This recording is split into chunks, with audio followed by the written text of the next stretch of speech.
الحضور الكريم، من الواضح أنكم استمتعتم بجلسة جيسون سيلفا، ونشكره أيضا على هذه الجلسة الجميلة، وآملين أيضا أن هذه الجلسة الثانية تنال على إعجابكم.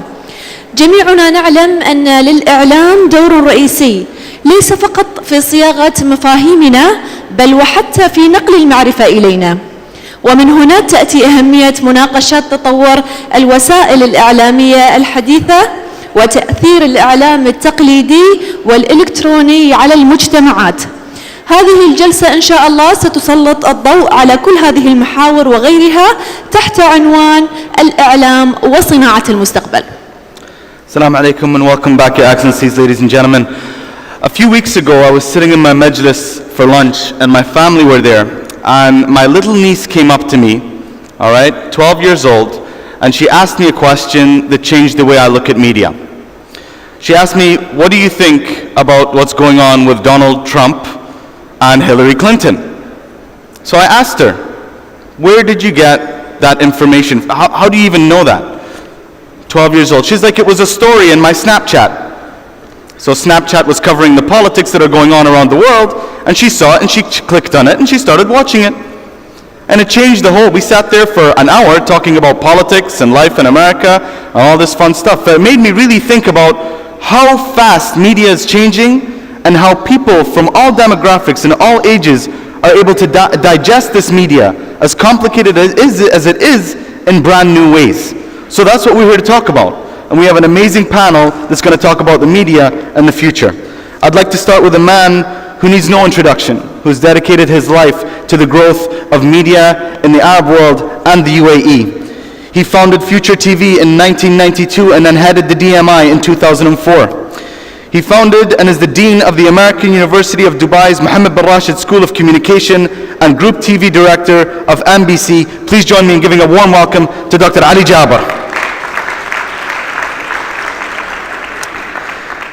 Next, he was a leading anchor of CNN International and co-anchor of the very first show on BBC World Service TV News. He was also the founding director of Al Jazeera English and now is a speaker and moderator around the world. Please join me in welcoming back Mr. Riz Khan. And he was just with us and gave us all a lesson in awe and inspired us. Jason, will you just join us back on the panel, please?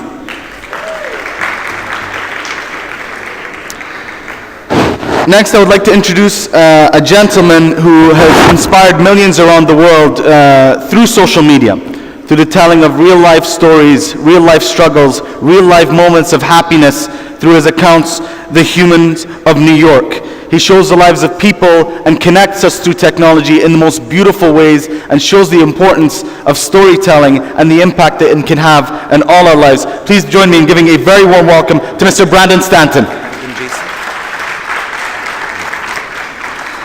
Last but certainly not least, moderating this session is Mrs. Karaneen Faraj. She developed and hosted Jordan's first morning show, Yom Jadid. Caroline joined CNN in 2001 and successfully launched CNN Arabic in 2002. She has been responsible for some of the amazing Arabic content and news covering some of the most important regional and international issues around the world. Please join me in giving a huge welcome for Ms. Caroline Faraj. Ladies and gentlemen, your panel. Thank you.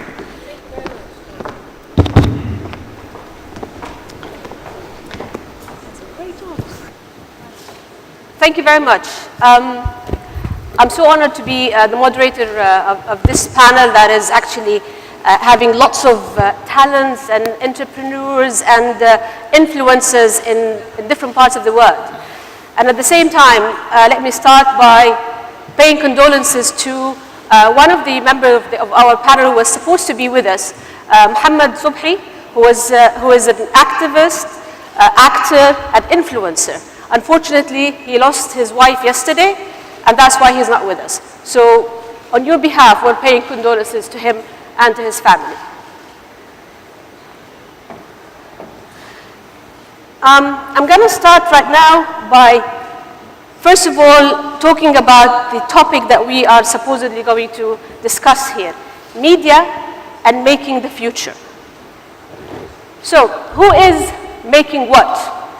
Is it the media making the future, or the future is going to give us a different type of media? Who is influencing what? Is it the companies, the money, the people who are creating this type of media? Are we expecting something that would be out of this world in the future when it comes to media? Who on earth would have thought of Twitter or Snapchat or even social media in general to be leading the role right now in almost everywhere? No matter how rich or poor you are, educated or not, you have an account somewhere. So this is something that is becoming really astonishing and raising lots of flags for people who are in the media. Like me, I've been working as a journalist and working still as a journalist for almost 30 years. Is this something that I should be afraid of, or I should be able to learn and to grow and try to adapt as much as possible? And when I feel that I'm not able to learn and grow, I should sit aside and give the floor to the young generation. As you know, in this part of the world, we have 60% of the population who are under the age of 30. So we are talking about really young generation who are carrying more than one mobile, and they are using more than one account. This is a challenge for some of us in the media, but at the same time, there is hope that these people will bring different type of openness that would lead the role in the future. So I'll stop here, and I will start the debate with my influencers here sitting on the panel, and I will open the floor as well for you to ask questions. So if you have any questions, write it down. When we open the floor, I'll be more than happy to have you asking the questions. So, hello everybody. As you can see, we have two gentlemen who are working in the media and leading media in different parts of the world, and they have also experience in different type of media. And we also have two gentlemen who are influencers, and they created their own platforms. And they are in charge of whatever they put on their own platform. So you're accountable, you're in charge, and you're also influencer. And you're reaching out to the whole world through the internet. So let me ask, is the media influencing, Ali, the future, or the future influencing the media?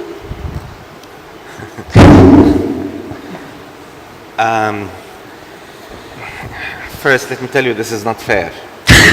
Why? I mean, I just listened to Jason, I know. Speaking and talking about things that blew my mind and took my breath away. I think we're on the same I page. will really sound so dull and flimsy and irrelevant. That's what I feel right now after listening to you, Jason. Thank you very much. With your experience, I disagree with you, so you can go ahead now. Well, I think it's both. I think media is influencing the future, and future is influencing the media. Technology is, by all means, have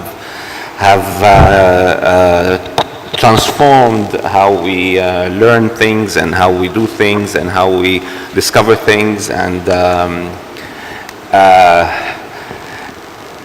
yeah, I mean, we are trying to adapt to it, but the change is so fast. Adapting is the name of the game, and it's not going to be easy, and it's never going to be enough.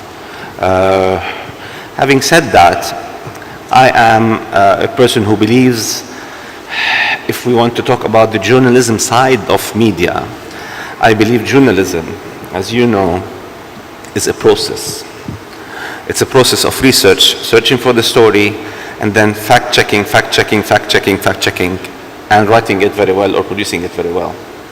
The problem with journalism nowadays is that the fact-checking process is eliminated, and you suddenly see everything distributed everywhere. Now, I know this is democratic, but also it carries its problems. And that's why, we were having a discussion the other day with some of our colleagues from Hollywood producers, etc., on how can we really teach our journalism and media students to fortify themselves against the hatred that is being spread through the new media, through the internet, etc., and the no bars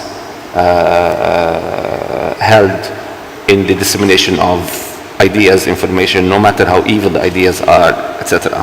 One of the questions that I wanted to ask Jason, but I did not have the chance, is that how can all those technological evolutions and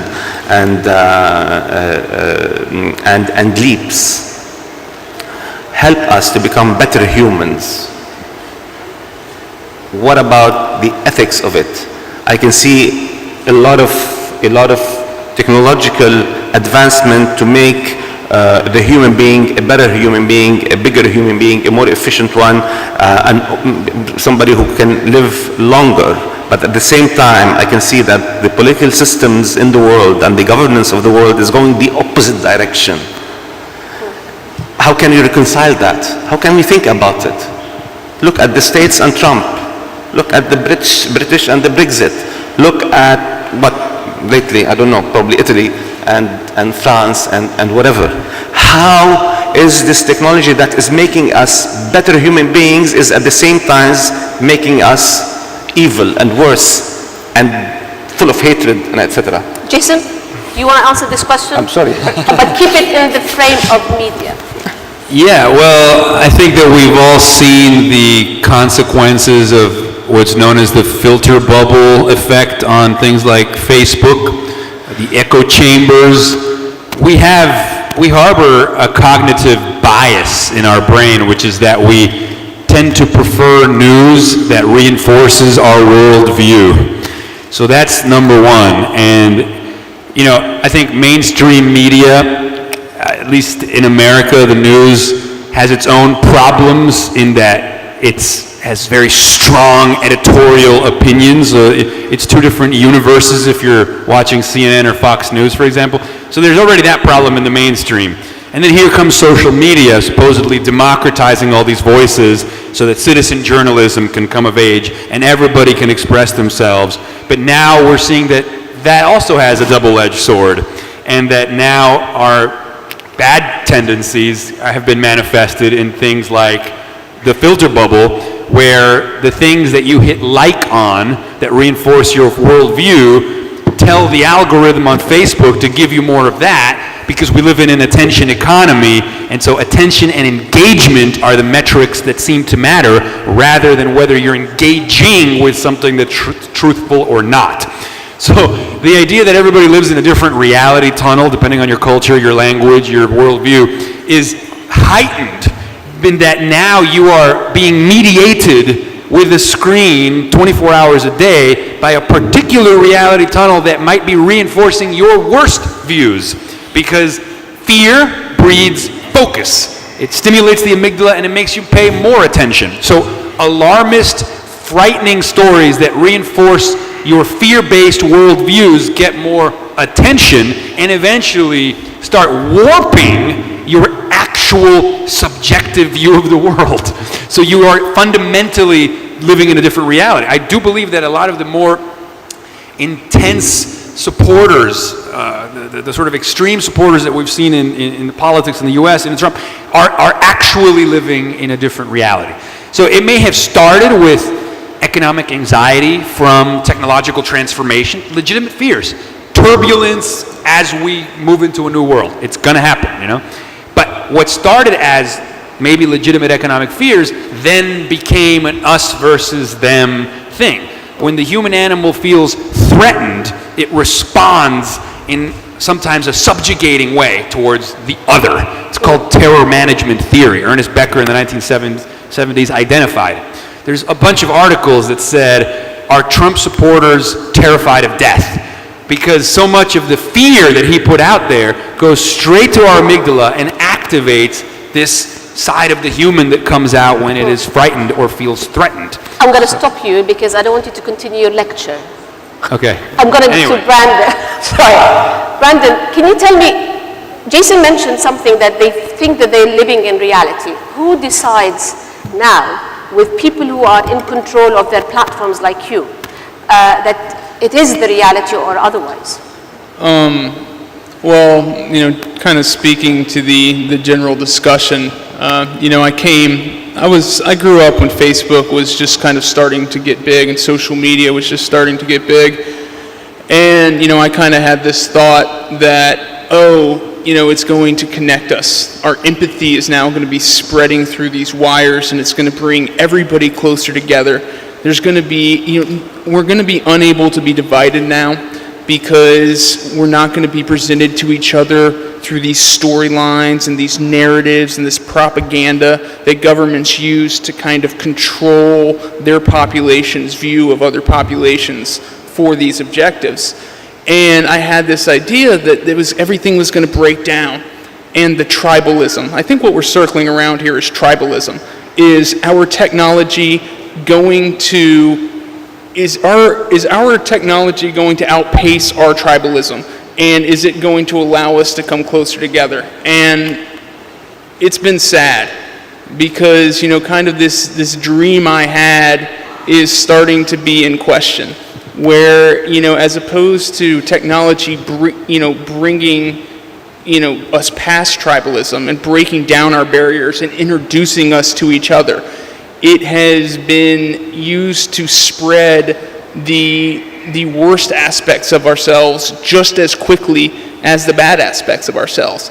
And, I watch your video and I love your energy, and you give me a lot of hope, and I hope, that you are right. But when I look at this chart and I see this technology, expanding our power, whereas in 10 years we'll have just as much power to or we'll have 10 times more power to affect our will. I look at that chart and I think to myself, I don't think morality is going to keep pace.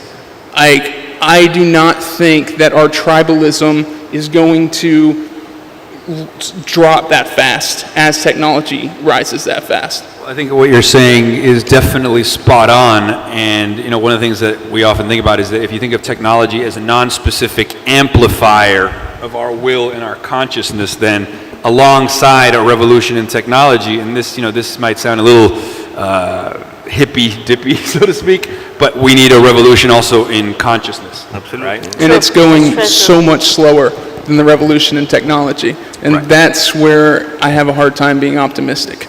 Because we thought it would happen by now. We thought this 20 years of everybody communicating with each other would somehow bring us together, and it hasn't. In the meantime, technology's through the roof. Our ability to kill each other, our ability to hate each other is growing exponentially. The question is, Brandon, are we ethically prepared to handle this advancement? Yeah.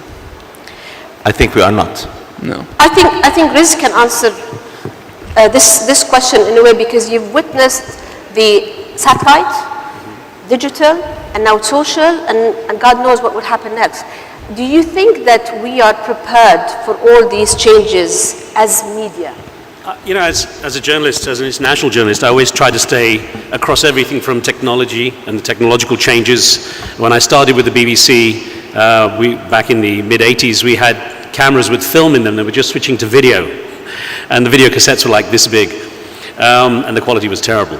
But I have to agree with Ali. I feel like a dinosaur nowadays, especially I'm sitting next to two guys. I'm double their weight, or their weight combined, half the hair on my head and twice of the hair in my ears.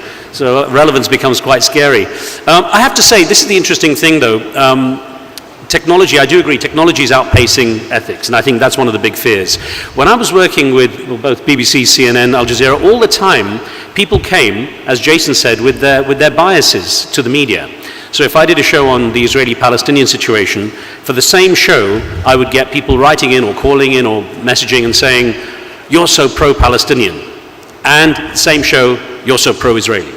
So I always said people bring their own baggage to the media. They want to validate their views, as you said, Jason. So that's kind of a key factor. The trouble with filtering, the trouble with information that's unleashed as the internet has allowed it to be, is that it is unfiltered. Growing up, people would say, I know it's true, I read it in the papers, and they felt what they read in the papers was true. Even if the papers had a slight bias, left or right wing, the content was essentially very heavily filtered through the fact that people who were writing the content were so heavily trained as journalists. At the BBC, when I was a trainee at the BBC, I remember sitting in the radio newsroom, national radio newsroom, and one of my colleagues went to the editor and said, "I've done that story." And the editor looked at it and read it out. He said, the long-running bloody civil war in Sri Lanka. And he said, take out the adjectives. How many wars do you know that are not bloody? And we were always taught, take out the adjectives, so we wouldn't have a perspective that would appear with any kind of bias. No matter what our individual views, we didn't express them in what we wrote, what we recorded. So I think the danger with all this information, people now say, well, it must be true, I saw it on the internet. The danger is that unless people get educated as to how to filter information and how to also put out information that is considered and filtered, it does mean that we do have this kind of separation, as you say, Brandon, about technology speeding along and ethically and kind of, you know, emotionally not catching up or keeping up with it. And that's what I feel is the big danger. The big media companies, when Ali said there, you know, this talk about adapting, I think, you know, I used to say they need to adapt. I think they're almost too late now, because the people who are running the show, like the gentleman next to me on my left, are the ones in control. Brandon, Jason, these are the guys who are setting the standards and running the show. And they don't have a layer of management on top that may have old-fashioned views or wrong perspectives or different perspectives, you know. So we're in a very divided world that way in the media.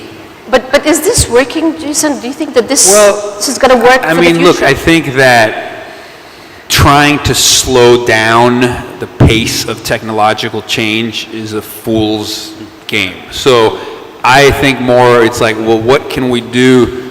What kind of interventions can we have to kind of make it go more one way than another? What technology, like Kevin Kelly says, every technology has unintended consequences, but then we have to have new, better technology to fix the consequences of the previous generation of technology, so that in the end, we have more net gain than not. There's going to be turbulence along the way. Can I just one quick thing? How many schools actually teach children how to filter what they see on the internet, to have an ethical approach to information, to question what they see? I don't know if it's being taught, personally, I don't know. Sometimes it happens the other way around, actually. These kids will teach others, sometimes than their parents. But like for example, if you're talking about the echo chamber and the sort of hate and the vitriol that we've seen in some of these filter bubbles on Facebook that exacerbate that tribalism and that fear of the other. So is there an antidote to that? Is there a way of disrupting that behavior? So one technology that I'm very excited about is virtual reality. So a friend of mine named Barry Pausman, he made a virtual reality film shot in a Syrian refugee camp that then was shown at the United Nations. What happens when a human being who maybe thinks that they know the horrors of war because they've read it in the newspaper or maybe seen it on TV or seen it on the small screen, versus somebody who puts on the helmet and is transported to that world? There's a term used in VR to describe that psychological transformation that occurs when you actually feel like you are there. It's called presence. Right. Ironically, mediated presence. We can't be present here, but we can be present in the virtual space. But the point is, we're so intensely transported that we become the other. So how does that transform empathy? I mean, already when you watch a film that's really powerful, there's a phenomenon called the dialectic shift. It's when you assume the viewpoint of the character. You become the character. That's why cinema is an engine of empathy, because you so intimately relate to these characters on screen. They become you. Your sense of self disappears, right? The self is revealed as an illusion, and we see that we are all one. Right. With VR, potentially you could create, I think, radically disrupting experiences for the self that could give, you know, a radical Trump supporter a sense of what it's like to be somebody on the other side. And I'm a utopian, but I do believe that we could catalyze transformative shifts in this way. I agree with you. Now CNN, for example, now we're working on VR 360. It's becoming now a very important pillar in our media coverage, especially on digital, and we're growing. But my question to you, Ali, now you're in charge also in raising the new generation, if you like, through teaching them journalism. Are you considering these elements when you put the syllabus or you plan for the future in this part of the world? Do you plan these things based on the new technology that we're hearing from Jason and Brandon? Being an educator, it's even more challenging. because you have to start to teach your students how to deal with the world of media in 5 years. So imagine how challenging it is in such a time where media is changing as we speak and at a pace that is impossible to catch up to. So teaching media in this time and age is really becoming tough. It's a challenge. However, I strongly believe that, our students should be grounded in heavy theoretical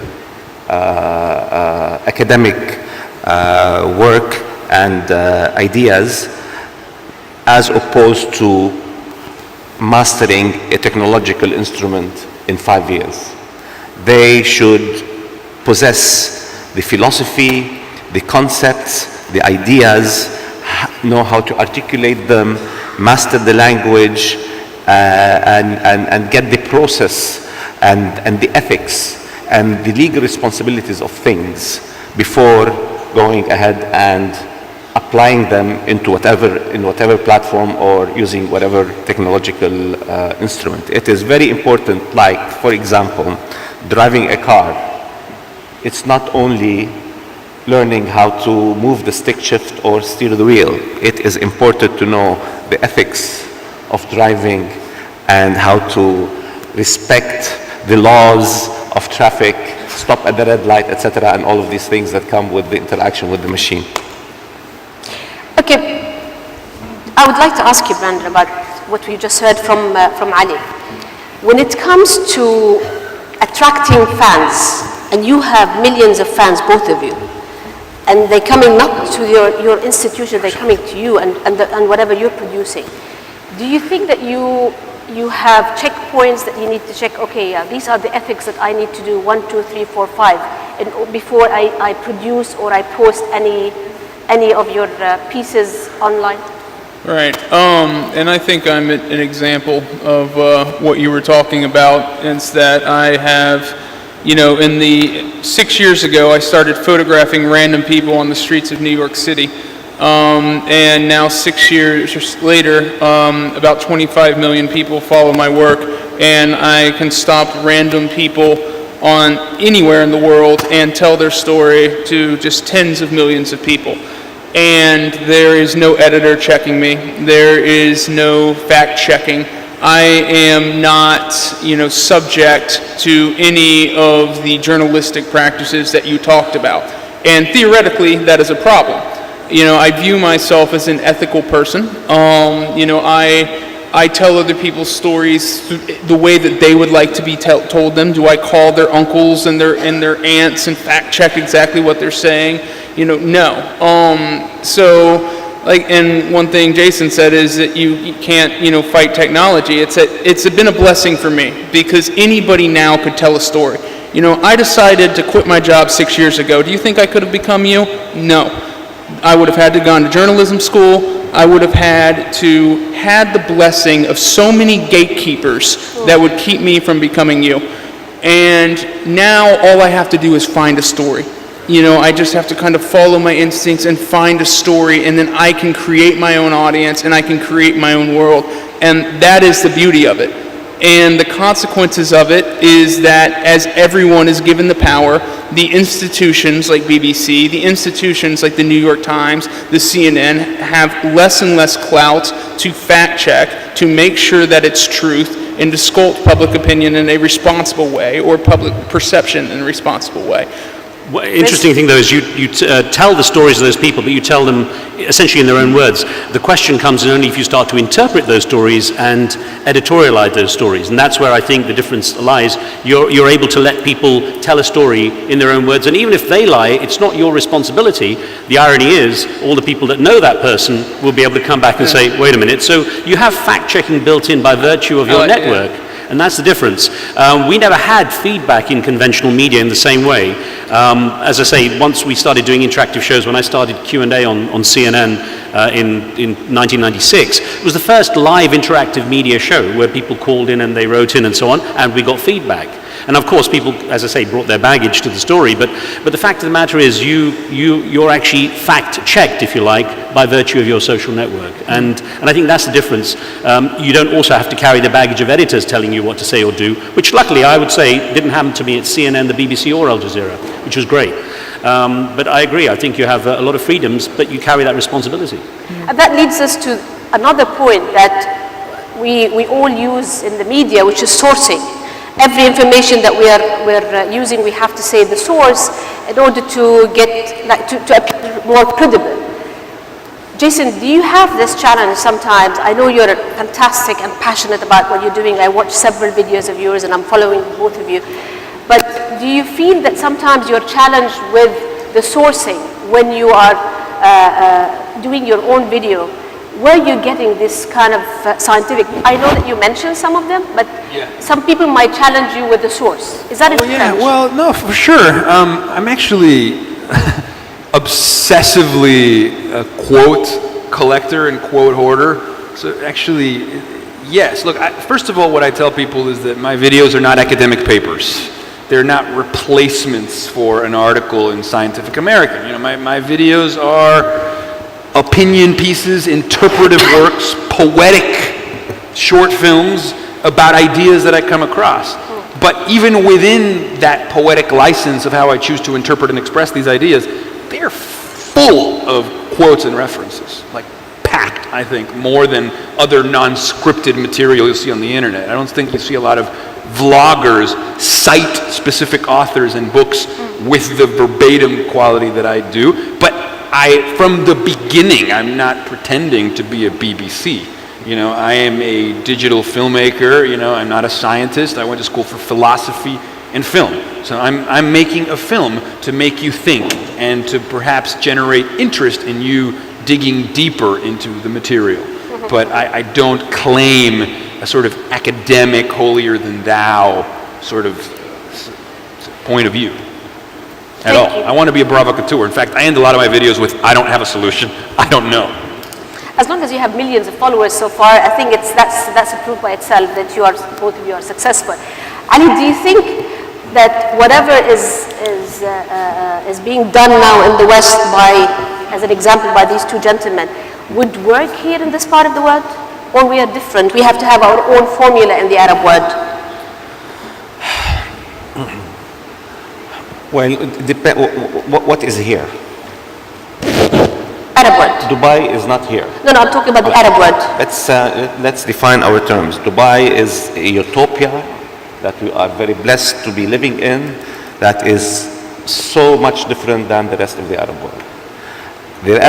As far as the Arab world is concerned, the non-Dubai world of the Arab world, which is Dubai's concern to help the Arab world. I think we are.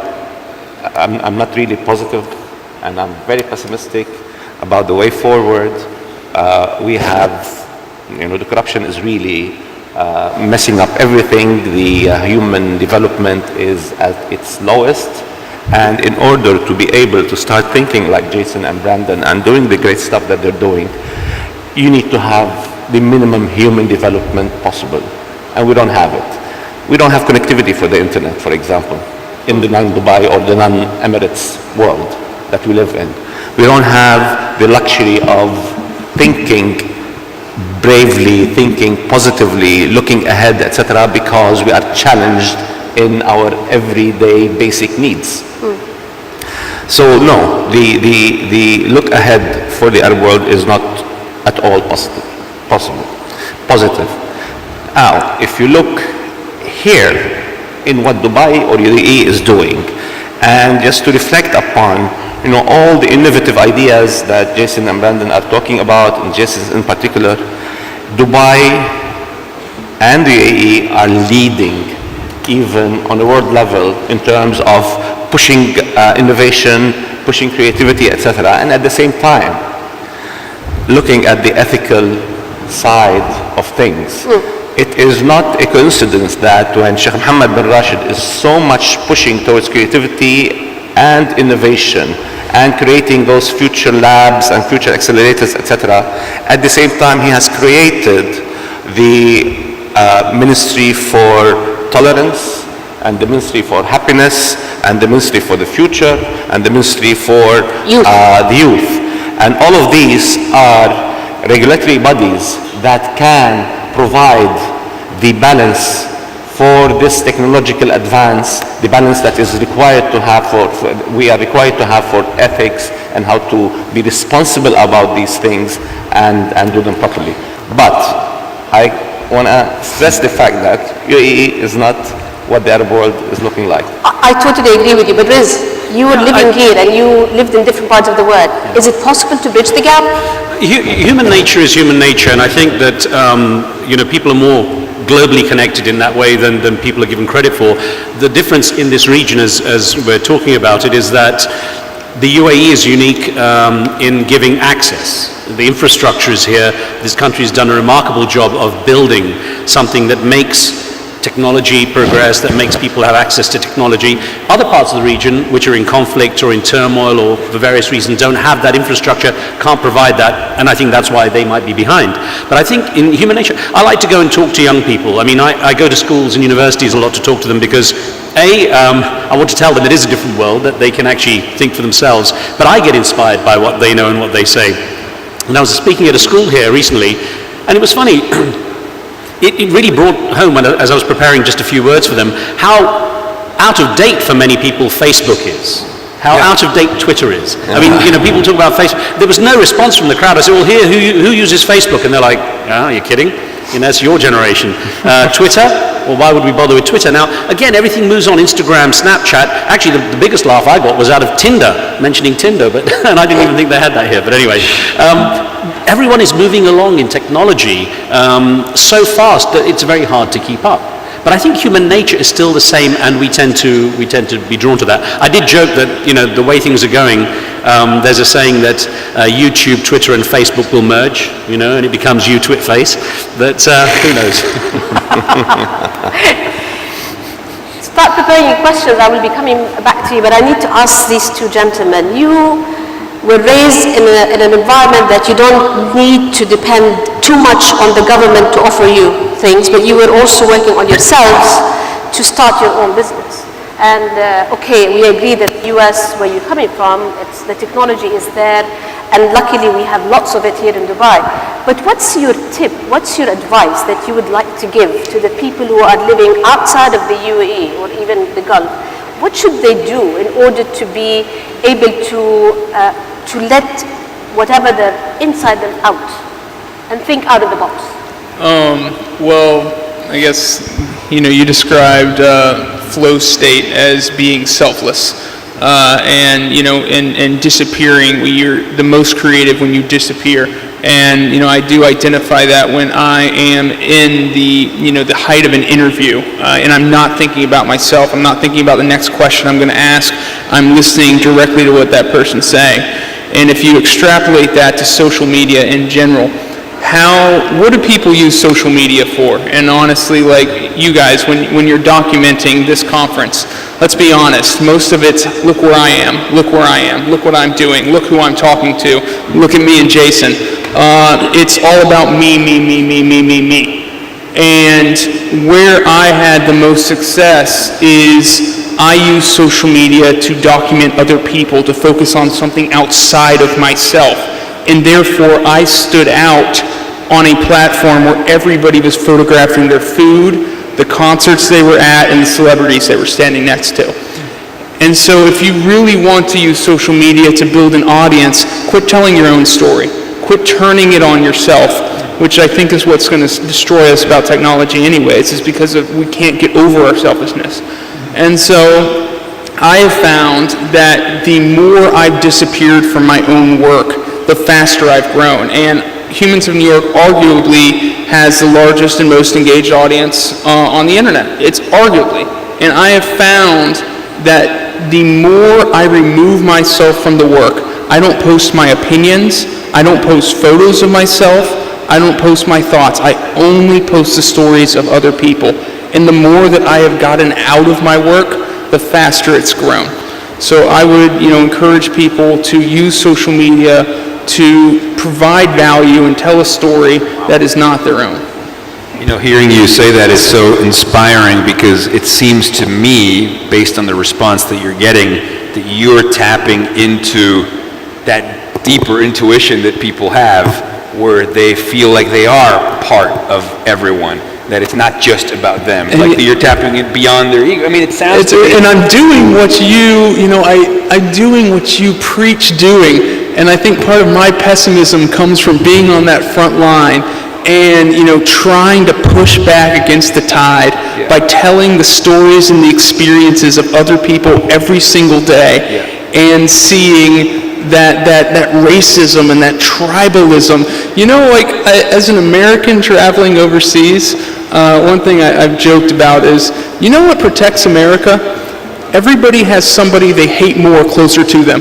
You know what I mean? Whether it's the people across the street, or the people in your household, or the neighborhoods, or the religions near you that are different, or the country next to you. Nobody's going to hate somebody farther away than they do closer to them. And it's as somebody who's been trying to introduce people to the other nonstop, and seeing how deeply entrenched that fear and that anger is. It's hope. I've got hope, but it's been disappointing. Yeah, I mean, again, it gives me hope too. It's very similar to some studies that have come out trying to figure out what's shareable on the internet, what do people tend to share, and obviously we know that fear gets attention. So fear conquers, hijacks the amygdala. But the other thing that people share the most are things that make them feel awe.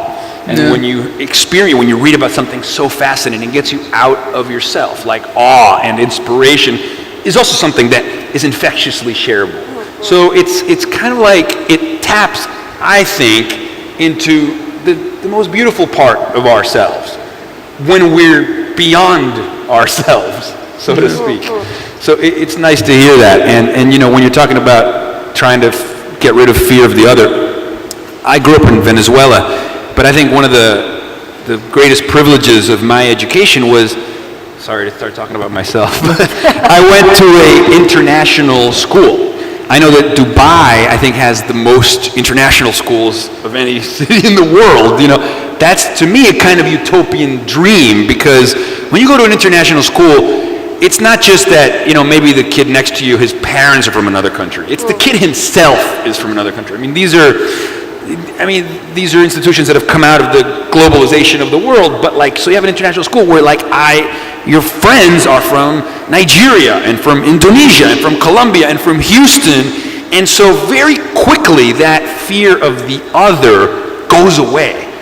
One of the things that I like best is to see somebody who looks completely different than me, dresses completely different than me, and how quickly we can find a feeling of connection.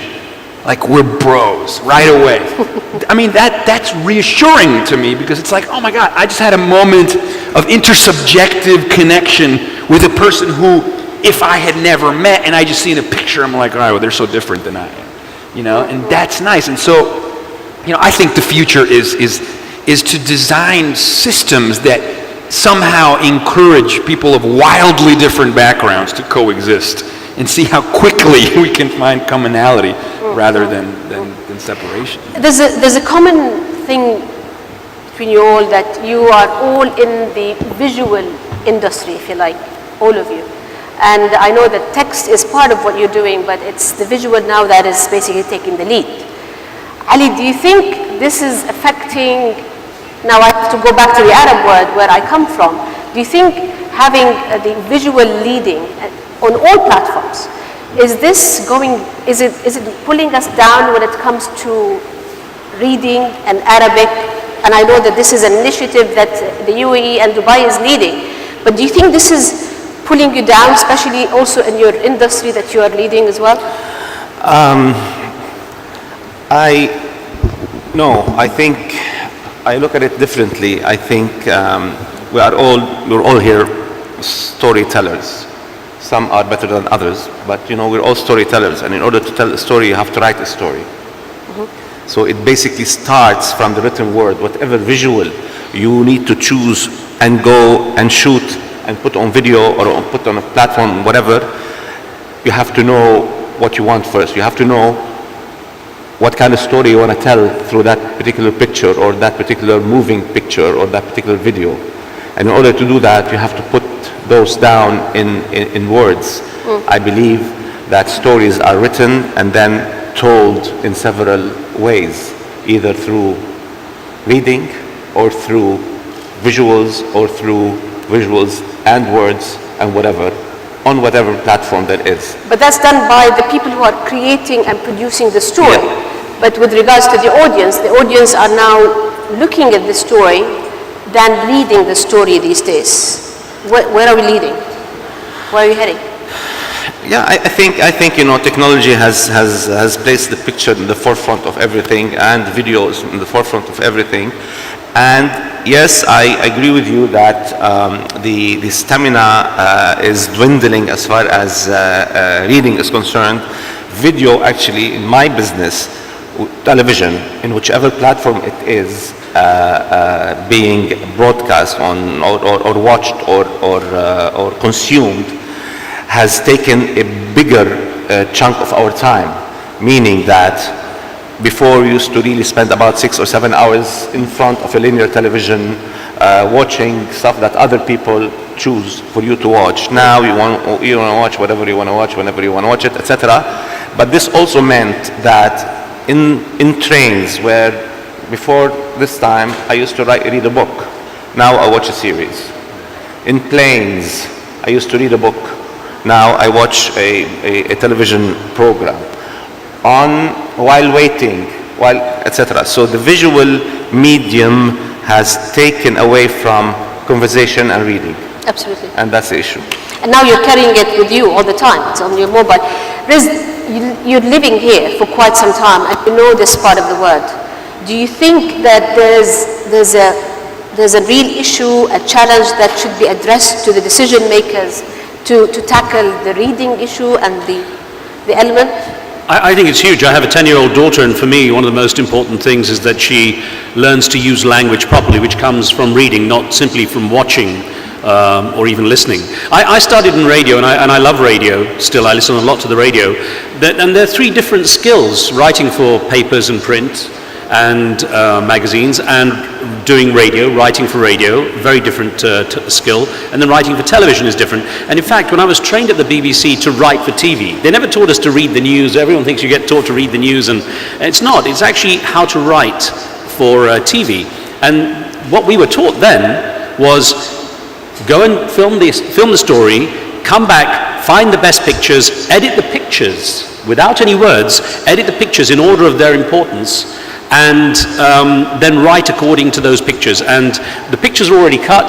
The BBC worked at a standard of 3 words a second.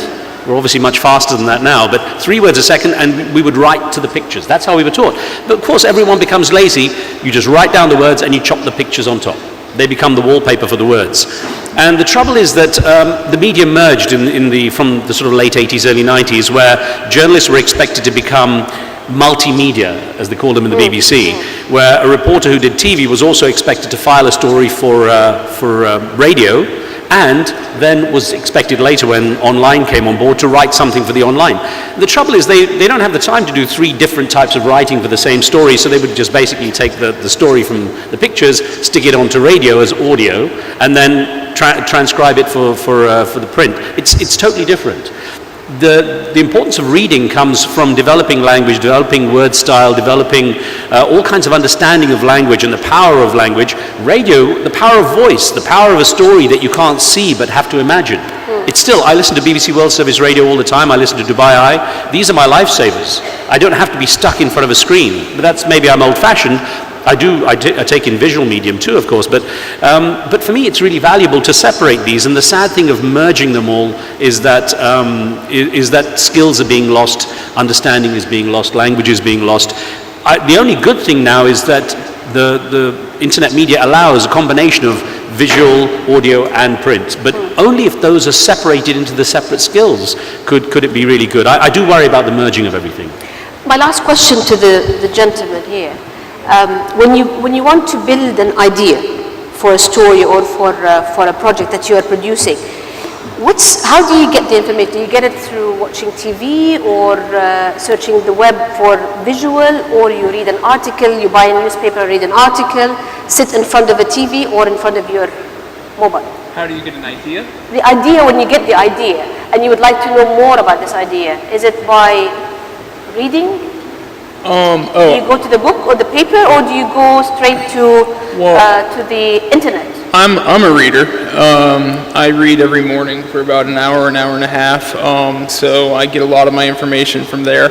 But when you read, do you read through buying a book or a newspaper? Yeah. So you read a book. Yeah. So you're young, but still classical. Yes, but I'd say that's pretty rare. I love history, so I read history every morning. I would say fewer and fewer of my friends actually do that. I would say most people get their information from the internet now in small bursts. Yeah.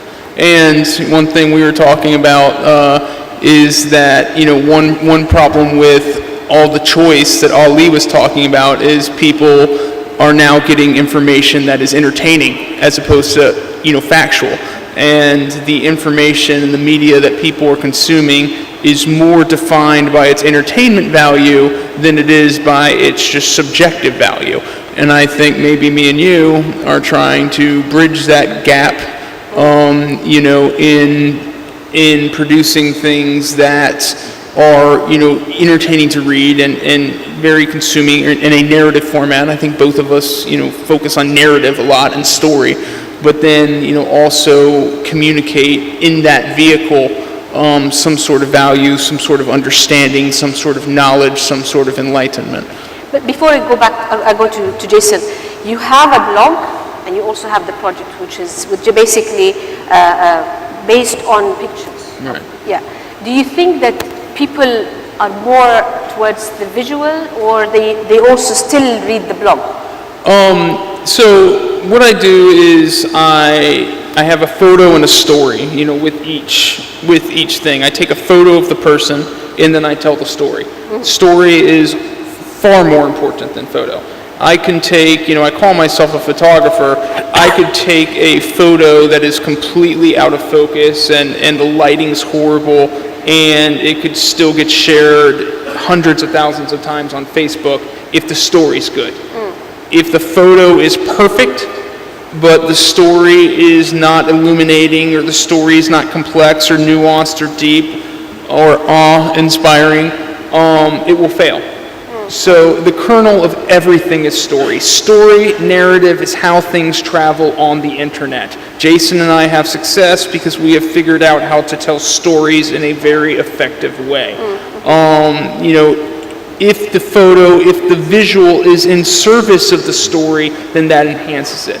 But the visual, the photography is always secondary to telling the story itself. You're giving me lots of hope. How about I agree with that 100%. My most successful video ever was shot vertically with an iPhone from a terrible side angle of me talking to a baby for 55 seconds.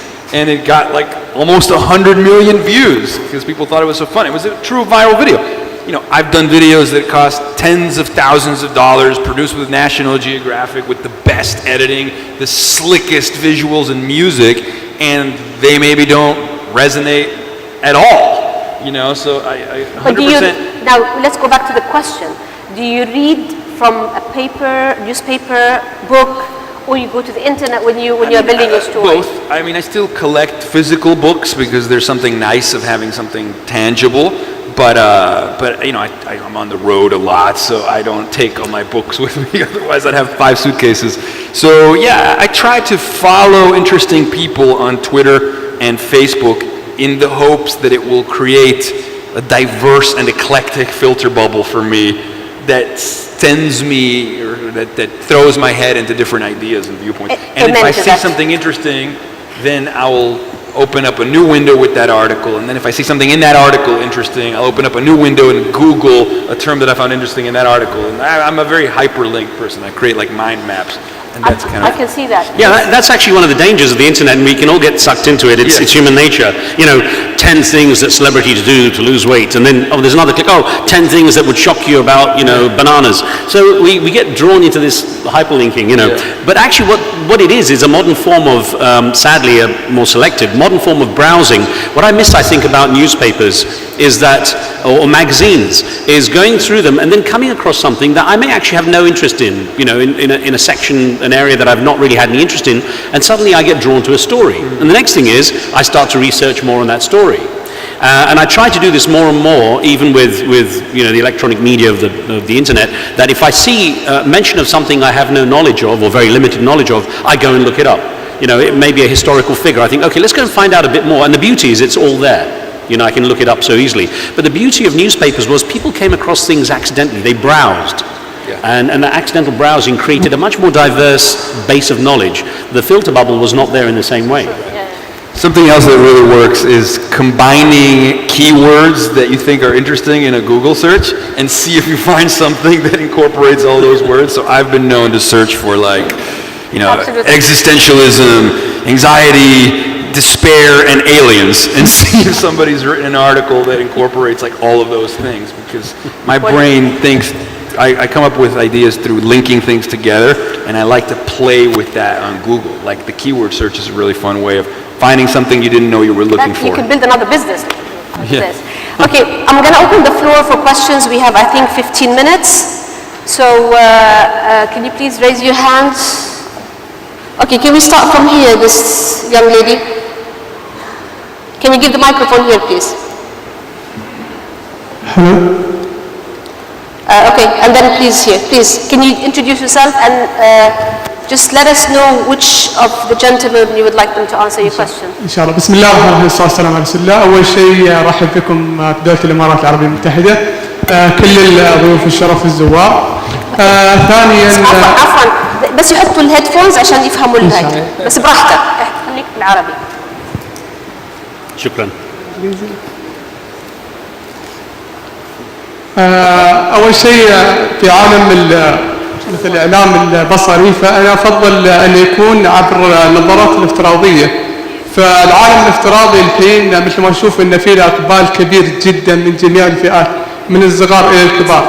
فمثلا أنا في بدايتي سويت في عام 2010 عين الإمارات 360 درجة، فشفت إقبال كبير جدا جدا، لأني كونت شركة مؤسسة درع الإمارات وترأسها شركة إلكترونية، ولكن شفت إقبال كبير جدا في هذا الموضوع، خصوصا في العالم الإعلامي، الإعلام العربي، لأني حاب أطور الإعلام العربي بشكل كبير جدا. فمثل ما نعرف نحن أكثرنا نستخدم الهواتف الذكية، ما نقعد على التلفزيون بشكل مستمر. ففي كثير من الأشخاص يبغوا يعيشوا الواقع الافتراضي للمكان اللي صار فيه الحدث. على سبيل المثال أنا الحين في قمة المعرفة، ففي بعضهم يقول أبغى أشوف الجمهور، أبغى أشوف الأعضاء، أبغى أشوف ضيوف الشرف. فليش ما نسوي هاي الفكرة في جميع الفعاليات أو القنوات أو البرامج؟ فأنا أشوف هذا الشيء جدا ممتاز وجدا مميز، وراح يكون له إقبال كبير جدا، خصوصا النظارات الافتراضية بيكون لها إقبال كبير جدا جدا في هذا المجال. ونفس الوقت هذا الشيء جميل جدا، حبيت أشارككم في هذا الموضوع، وشكرا أخوكم أحمد. شكرا. يعني هذا هو أنت تعليق مش سؤال، صح؟ تعليق. You got the message, right? السؤال لا هو سؤال. هو سؤال، أوكي. السؤال هل نقدر في الأيام الجاية أن نحول هالموضوع إلى نظارات العالم الافتراضي أو العالم الافتراضي أو كاميرا 360 درجة؟ هون بالعالم العربي. في العالم العربي يبدأ وفي العالم كامل. حتى بالعالم لا، أنا ما بعتقد. لا. يعني كبرامج أو أي شيء ثاني؟ لا، هيدي قصة تحط على راسك السكرين وتقضي وقت عم تستهلك مادة إعلامية، بعتقد إلى وقت محدد ومش حتنتشر بالانتشار اللي أنت عم تفكر فيه. Jason, do you want to comment on this? Because he was talking about using the virtual reality goggles. Do you think he wants to spread the word and let more in the conferences to use it? Do you support this? Ali says no, it's not practical. But do you agree with this or no? Do I support spending more time in virtual worlds? And spreading the word in most of the conferences to be... Is it going to be mainstream? Is it going to be... Yeah, look, I do think that VR has huge potential. I don't think it's there yet. You know, I like to think that I'm an early adopter, yet most of the goggles I put on I think are distracting, heavy, not that interesting. The resolution is low. I mean, it's definitely not there.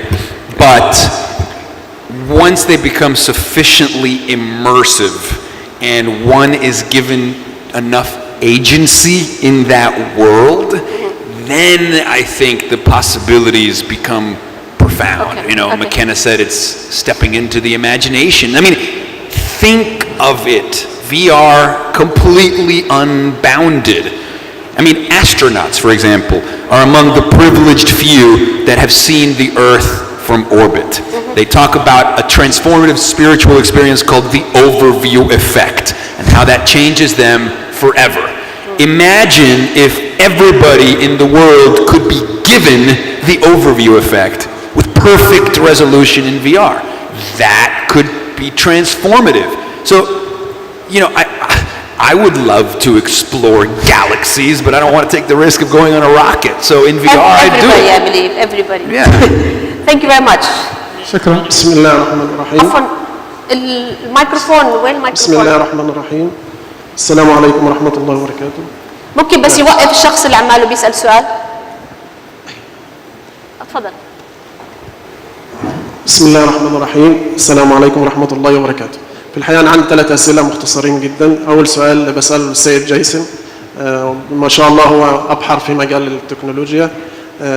يا ريت يدينا فكرة عن العملة الافتراضية وما هي مصيرها زي التشين بلوك والبيتكوين. هل هو مستقبل فعلا هيحل محل العملة التقليدية ولا لا؟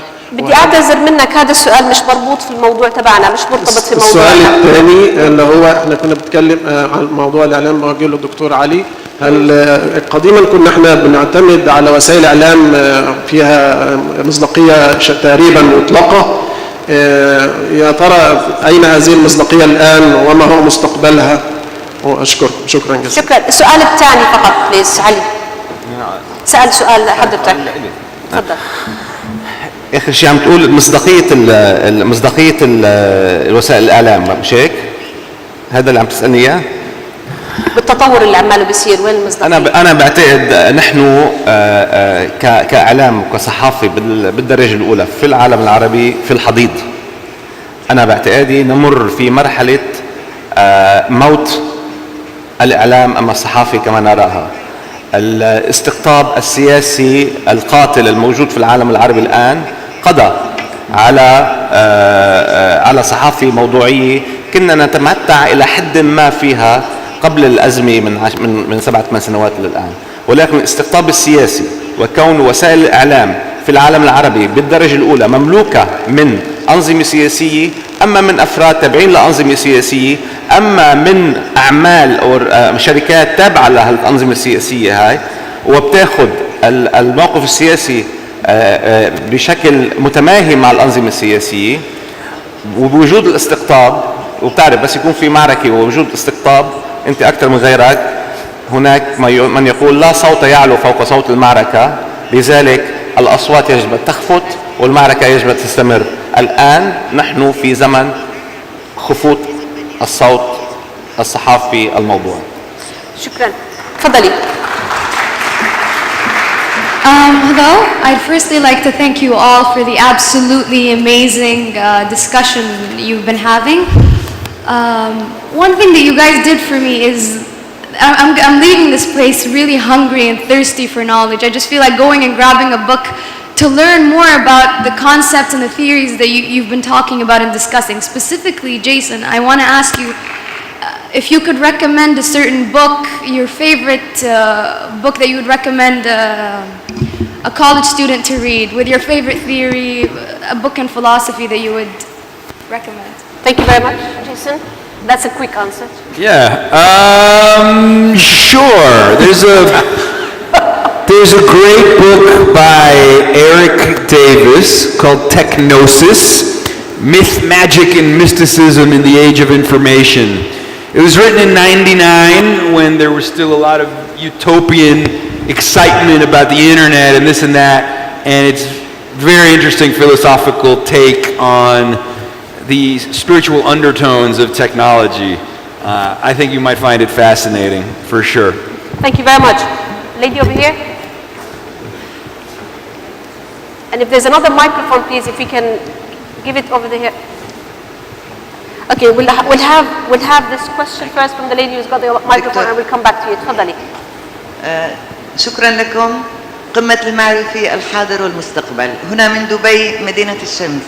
دكتورة رواء نحاس، أشكركم جميعا على الطروحات التي قدمتوها، ولكن السؤال ألا ترون معي أن التكنولوجيا هي أجمل يوتيديا أبدأه الإنسان حتى الآن بعد أن أثبت التاريخ عجز الإنسان عن التحكم في عالمه؟ ألا ترون أن سيناريو الواقع الذي ذي الأبعاد الثلاثة يؤسس لثقافة الوهم؟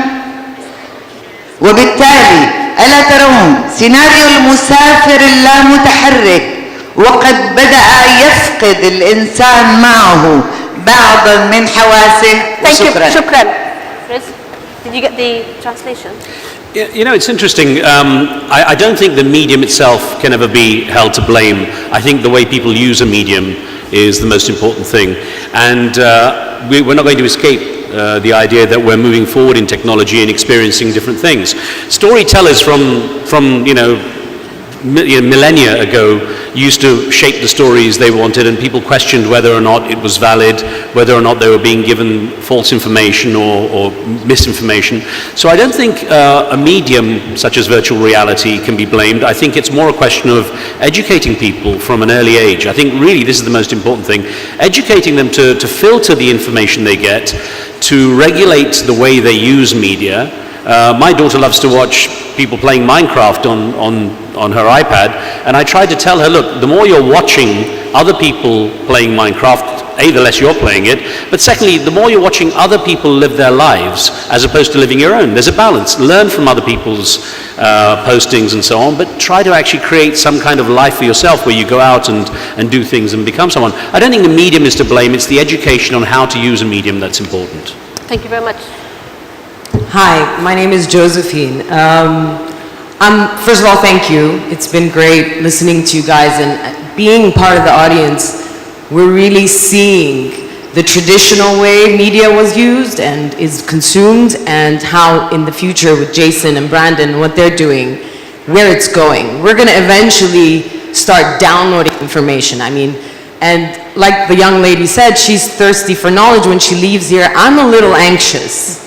I'm feeling a little bit of technophobia, a little bit of fear. And my question is, what Brandon was saying about the morality and the empowerment that we're giving so many people through social media and the new form of media consumption. What is traditional media? What are the educators, and what are, the people that have the power to influence?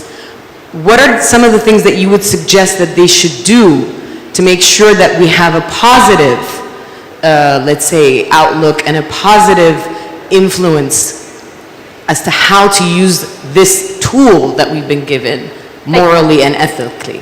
Thank you very much, Brandon. She's asking you. Are you asking them to teach us?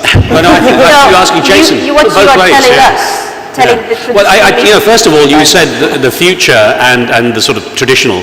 I think actually Brandon and Jason are the present, and they may be a part of the future, but I mean, I want to get your take on this, gents. Do you feel what you're doing may be superseded with something that we haven't even really given much thought to? I really think about that every day. Keeps me up at night. Like you said, Snapchat. I was having a phone call with the team in Snapchat. I'm like, I don't know how to use this thing. All the kids are using it, and because Snapchat, it disappears. I don't know how to put Humans of New York on there because my content's even more long form. Snapchat's got it down to 5 seconds. I've managed to get stories down to a paragraph, and so I succeeded on Facebook. Now this stuff's being consumed in 5 seconds. I can't even put a paragraph on there. So, you know, I do worry about that, and I worry about how to keep Humans of New York relevant in what's going to be coming in 2 years or 3 years. Completely. I mean, Snapchat has popularized complete ephemerality. You know, at least if you're putting out content on Facebook, whether it's excellent or mediocre, there it will be in the future. You will have to answer for it in some way. Absolutely. With Snapchat now, it's like, wow, I don't even have to answer for what I say or do at all. And that's kind of weird. And then also, you know, if you're a storyteller, you know, I'm not a Buddhist. I have attachment to the content that I make. So I don't want it to disappear immediately. I want it to be archived and last in some way. And then lastly, like, what can we do to encourage these tools to serve us in better ways? Well, I think Facebook is come under fire for their algorithm and the echo chamber thing in light of the election. And I think that there are a series of tweaks to the software that could be put into practice right away. I think, you know, we have machine learning, we have AI that can actually understand text now. So just like during the presidential debates, a lot of people were doing fact checks of all the garbage that Trump would spit out, you know? And so maybe Facebook can have an algorithm that fact checks every article and puts it and designs it in a way that fact check, this is wrong. It tells you that right away. Also, the AI could understand what you read and understand that it's one-sided and tell you, and immediately when you finish reading, and here's the other side. Yep. I mean, if the software automatically presents you for that and automatically gives you fact checking, it would change your interpretation immediately. So one of the things that Facebook doesn't realize is that in designing the software, they're also designing behavior.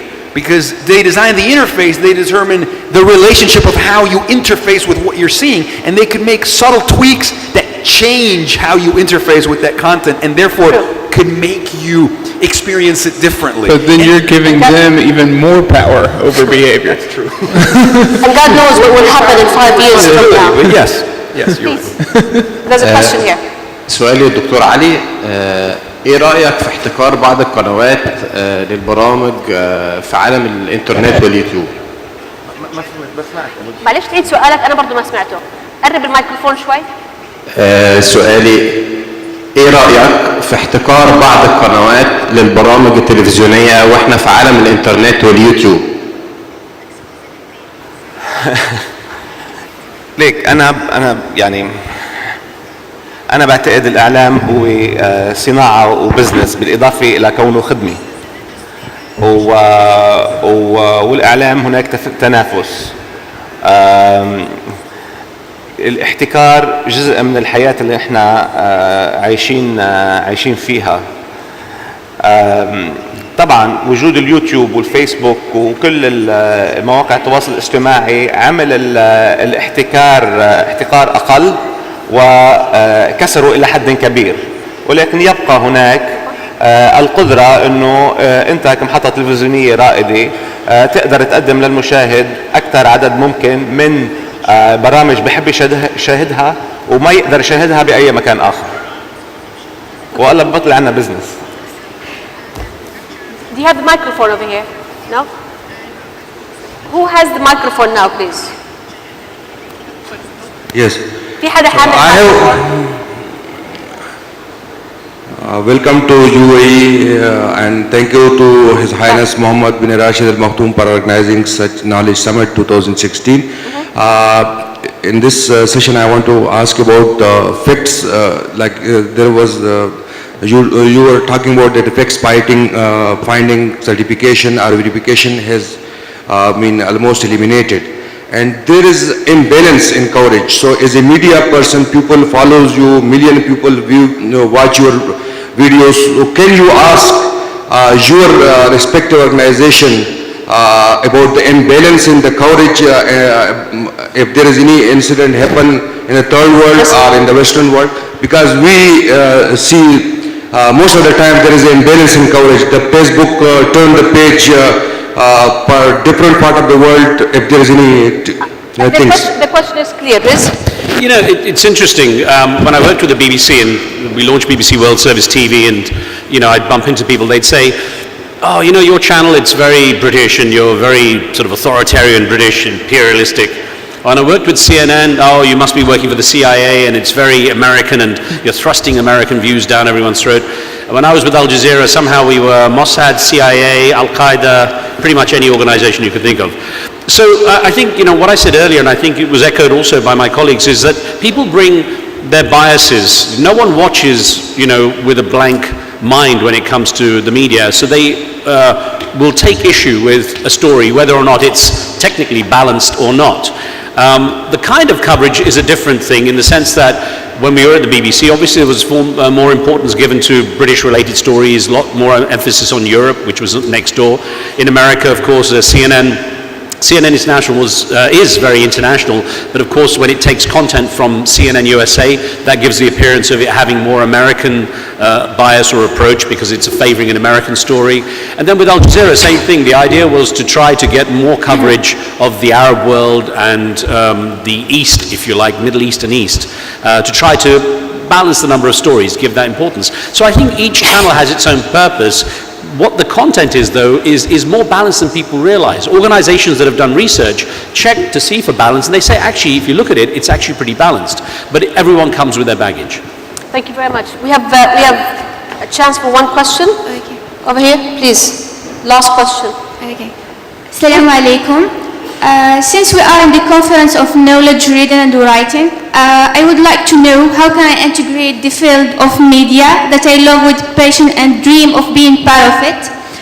As a successful journalist, what would you advise me to do, knowing that I came from a different background, electric and data processing engineering? Since I am in Dubai currently, I would like to release my dream, this dream. As everybody knows, nothing is impossible in this international school. لا شيء مستحيل في دبي. شكرا. Thank you. There's nothing impossible in Dubai. Do you want to answer her? Give her some tips. Yeah, can you tell what the question is? I think it was advice on how to become a star or journalist. A star or a good journalist. Okay. Well, one piece of advice I would give to journalism students even is tell the story that's in front of you. I built an audience by telling stories of absolutely random people. The whole premise of Humans of New York is based on the fact that you can stop a random person anywhere, and if you give that person enough curiosity and enough interest, they have a narrative that happened in their life or a story that happened in their life that can captivate millions of people. But what happens is even students or people, they're waiting for stories to be assigned to them. They're waiting for an editor to give them something to research or something to pursue. When there are fascinating stories to be told everywhere, but you just have to start asking questions. You have to find one and have faith that if you start picking at it and you start unwinding it and you start asking questions, there's something beautiful underneath. So I guess if you want to be a journalist and if that's your dream, it's don't wait for somebody to give you a story to tell. Pick something that you're curious about, to take a page from Jason's book. Be curious about something. Trust in your ability to tell the story just by asking questions and go learn about it. That's the one thing with all of this horrible stuff or all these negative consequences that social media has given us that we've been talking about. The one beautiful thing it's done is it's give everyone the power to tell a story. And the beautiful part about that is there are stories everywhere. I literally stop random people on the street and I tell their stories to millions of people and people are enthralled. It's just the potential is unlimited. You just have to go and start finding them and start telling them yourselves. And maybe the first one, isn't going to be seen by millions of people. The first stories I was told were seen by nobody. But I kept asking and I kept telling them and I kept telling them. And it wasn't, those first stories I told wasn't even about building the audience. It was about learning how to tell a story. It was about telling stories over and over and over again to nobody until I got good at it. If you're waiting for the first story you tell to have likes and to be encouraged by the feedback or the amount of comments, that's not going to happen. You've got to do it out of your own curiosity and tell the stories over and over again until you learn how to do it well, and then the audience will come. Thank you very much. I think we don't have enough time, unfortunately. So thank you very much for the audience and also for our influencers.